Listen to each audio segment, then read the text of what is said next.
Hey, welcome back and thanks for tuning in. I'm Ian and this is another tutorial edition of Geek Weekly. It's my favorite month of the year and yard haunts are gonna start popping up all over the place, hopefully one in your neighborhood soon. Graveyards and cemeteries are an absolute staple of any Halloween yard display.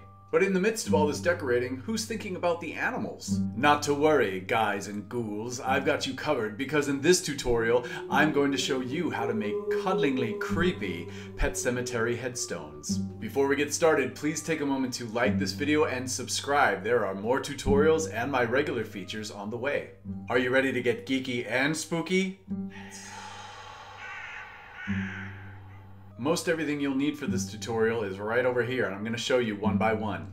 The sea sponges made it to another tutorial because they're great for texturing, and since we're going to be making things look like stone, they're going to come in real handy. Grab yourself a handful of regular old Q-tips. I'll show you what they do in just a bit. Head on down to your local hardware store and bug the crap out of them until they unlock the spray paint cage, where you're going to get yourself one standard can of matte finish black spray paint.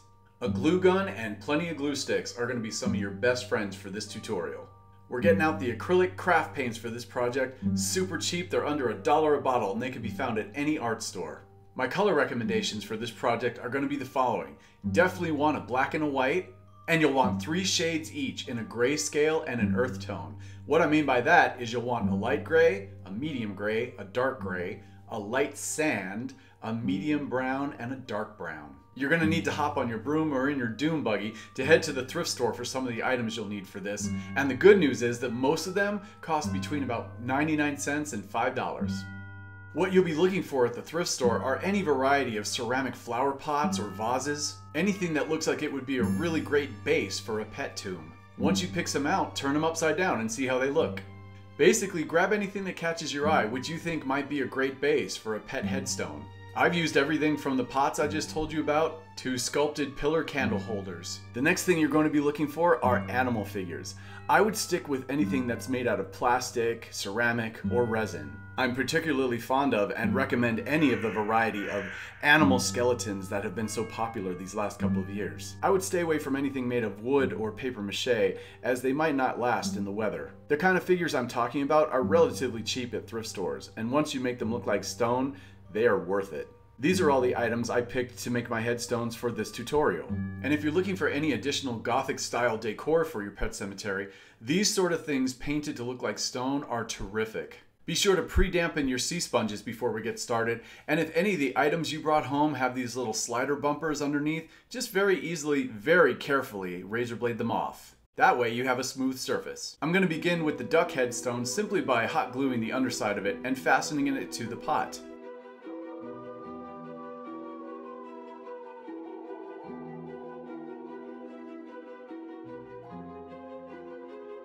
Sometimes you'll notice that there are little gaps between your animal figure and the object that you're attaching them to. That's really easy to fix. All you're going to do is go along the edge with some extra hot glue and you're going to smooth it out with the Q-tips. That's what they're for. For the rabbit headstone, I'm combining this ceramic candle holder base, this cute little bunny for 99 cents, and this decorative gray ceramic vase turned upside down. Going bit by bit so it's easiest to construct, I'm first going to put hot glue on the bottom of the rabbit and attach it to the ceramic candle holder. Then I'm going to take those two combined pieces and attach those to the upside down vase.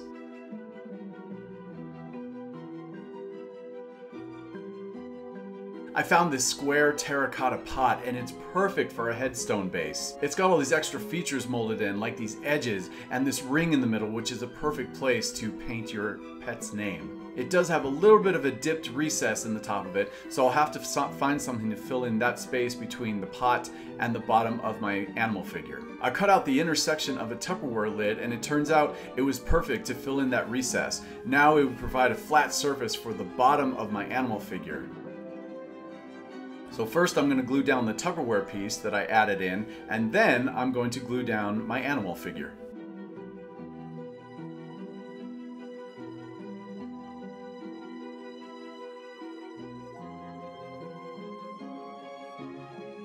Even with the extra support I added into this with the repurposed Tupperware lid, I'm still going to need a good amount of hot glue to fill in some of the gaps on the sides here, but that can all be smoothed out with a Q-tip as well. The rat figure I'm attaching to this headstone does have a bit of a pesky tail which hangs over, so I'm going to need to make sure that I glue down at least a segment of that to keep it secure. Once all your headstones are assembled just the way you want them, you're going to spray paint all of them solid black. This way, when you're painting with the sea sponges and you have little inconsistencies in the thickness of the paint, that black is going to come through and give you a really good amount of detail. You'll see. And please, do all your spray painting in a well-ventilated area. We don't need any more corpses in the graveyard than we were originally planning on now, do we?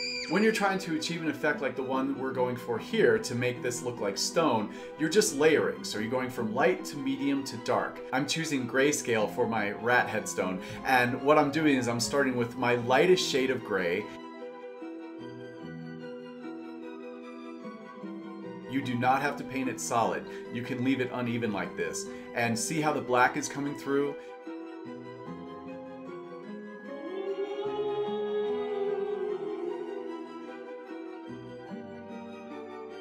Remember that you want this to look like aged stone, so don't be afraid to get a little squishy and messy when you're painting.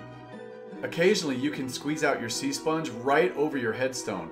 This will give runs and drips and the effect that this stone has been out in the weather. It's a terrific detail and gives your headstones just that extra little bit of age and creepiness. Moving on to the rabbit headstone, I'm going more for the effect of granite, so I'm going to use my earth tones. I'm starting with kind of a sand color, then I'm going to go to a medium brown and a dark brown, and I'm very lightly using the sea sponge to make little flecks on the surface of the stone.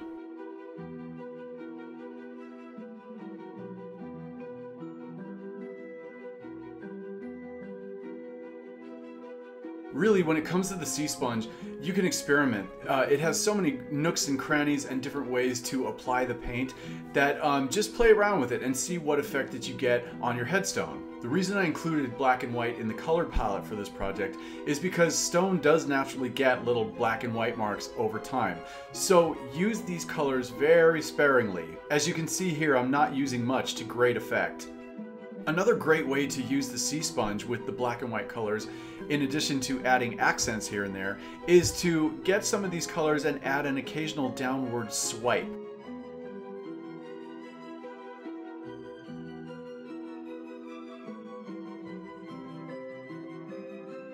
This will give the added effect that the headstone has been out in the weather for a really long time and perhaps has some watermarks on it from rain and storms.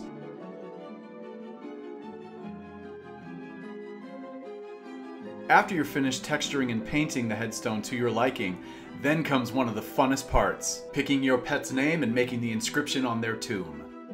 My process is to lightly pencil these out first so that I make sure everything fits where I want it, and then I do all the lettering in a solid black. Once that's done, I use the lightest shade of my color palette, for example here light gray, and a white to create shadows and light hitting the inscription so it looks like it's carved into the stone. I love word fonts, and there are thousands online to choose from, so go and explore and see what you like. Some of my favorites include Perpetua, Din Alternate, and Ravenscroft, which is actually the official font of the Haunted Mansion. If you feel like freehanding it is not exactly your strength, just go ahead and stencil it. There's lots of ways to transfer letters onto an object. So there you go, 3 easy, affordable, fun ways to add just a little creepiness to your home. So get creative, have a blast, and before long, you'll have an entire yard full of spirit animals. The creepy kind, not the Native American kind. Thanks a lot for watching. Now go make something, you geek.